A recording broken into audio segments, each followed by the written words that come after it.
नमस्कार, मैं हूं रंजीत झा।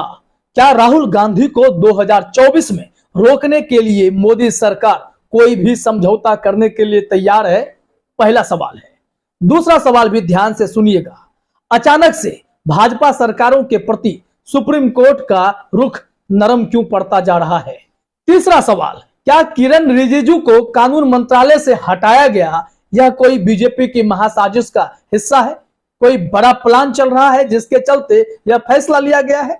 इन तीनों सवालों को अब कड़ी दर कड़ी मैं जोड़ने जा रहा हूं। इसमें आपकी भी राय शुमारी की जरूरत है, क्योंकि इस वक्त जो टिप्पणी मैं करने जा रहा हूं, कुछ लोगों के दावों के द्वारा सोशल मीडिया में यह दावा तैरने लगा है कि राहुल गांधी को 2024 में रोकने के लिए मोदी सत्ता किसी भी हद तक जा सकती है।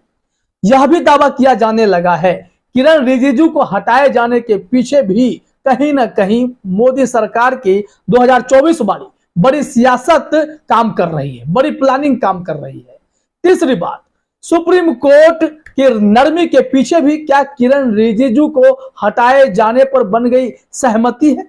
तमाम ऐसे सवाल कौंधने लगे हैं। अब देखिए, कई लोग इसमें तर्क कुतर्क कर सकते हैं कि अर्जुन राम मेघवाल को इसलिए लाया गया है क्योंकि राजस्थान की सियासत को साधना है। इसका मैं जवाब देता हूं, लेकिन इससे पहले जरा उन दावों पर भी चर्चा हो जाए जिसके बाद आपको भी लगेगा कि आखिरकार सुप्रीम कोर्ट जो मोदी सरकार को आड़े हाथों लिए बैठी थी, एक के बाद एक ऐसी कड़ी टिप्पणी, कड़े फटकार सरकार को लगा रही थी। सरकार के गलत नीतियों पर सीजेआई, डीवाई चंद्रचूड़ समेत जोसेफ साहब की टीम, तमाम ऐसी बेंच खूब फटकार लगा रही थी। क्या हुआ अचानक कि तमाम फटकारें एक साइड पर गई और सरकार के प्रति नरम रुख अपनाया जाने लगा? तमाम ऐसे विवादित मुद्दों पर सुप्रीम कोर्ट से जिस कड़क फैसले की उम्मीद थी, उसमें नरमी दिखाई पड़ने लगी। क्या कारण है? हम तमाम पहलुओं पर चर्चा कर रहे हैं, लेकिन जरा प्रशांत टंडन जी को आप देखिए, अपने स्क्रीन पर ट्वीट है, राहुल गांधी को संसद और 2024 के चुनाव से बाहर रखने के लिए मोदी कुछ भी समझौता कर सकते हैं। मंत्रियों के विभाग तो छोटी बात है। ये आप इसको समझिए गौर से कि ये क्या मंत्रियों के विभाग का बदलाव कर देना कहीं ना कहीं कनेक्टेड आपको दिखाई नहीं पड़ता है? नहीं पड़ रहा है तो एक ट्वीट और आप अपने स्क्रीन पर देखिए। ये एक आम यूजर है।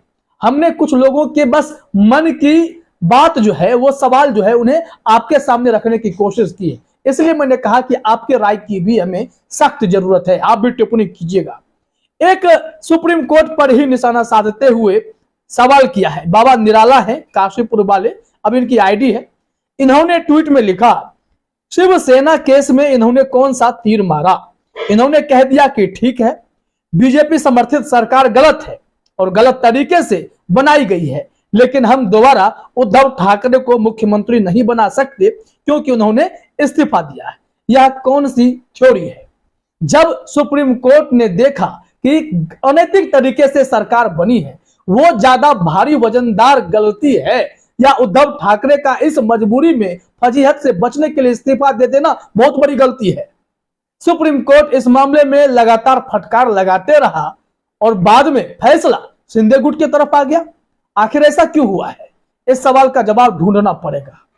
अब फिर यहां से आप किरण रिजिजू को भी कनेक्ट करेंगे, लेकिन इससे पहले एक ट्वीट हम आपको और दिखाते हैं, 2-3 इंस्टेंस और भी बताएंगे, फिर आप जोड़िएगा सबको एक कड़ी में और तय कीजिएगा क्या बड़ी महासाजिश की ओर यह मोदी सरकार आगे बढ़ने लगी है। क्या कारण है? क्या एक राहुल गांधी से इतना बड़ा डर कि उन्हें सत्ता के करीब जाने से रोकने के लिए कोई भी समझौता मंजूर है?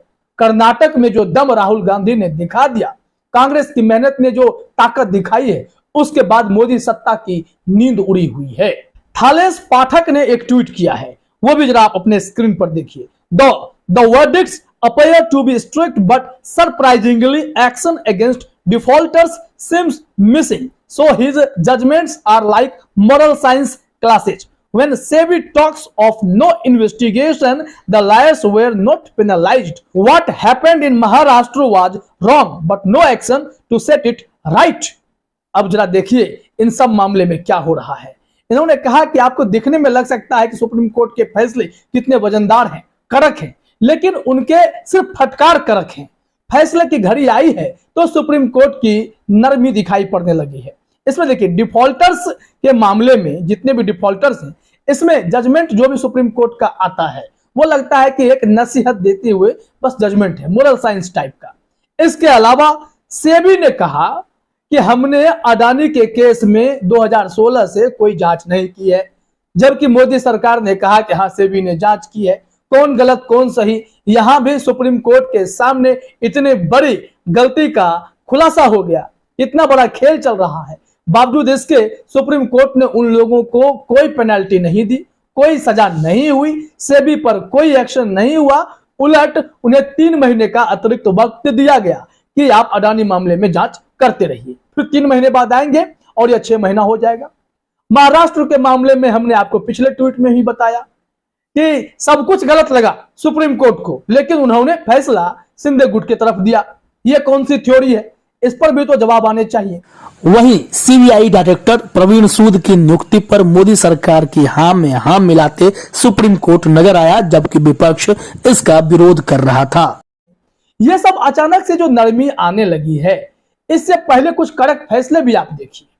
कैसे सील बंद लिफाफे पर सुप्रीम कोर्ट भड़क उठता था, कैसे सरकारों को चेतावनी देते हुए सुप्रीम कोर्ट देखा गया, कैसे मलयालम टीवी चैनल पर कुंडली मारकर यह मोदी सत्ता बैठी हुई थी, तो उस पर सुप्रीम कोर्ट ने 15 दिन के भीतर लाइसेंस रिन्यू करने के लिए कहा था। ऐसे कड़क फैसले क्यों आ रहे थे? इसके अलावा दिल्ली किसकी, इस पर भी सुप्रीम कोर्ट ने केजरीवाल के हक में जब फैसला किया, दिल्ली की चुनी हुई सरकार के हक में फैसला किया, तो उस वक्त भी वह फैसला कड़क था।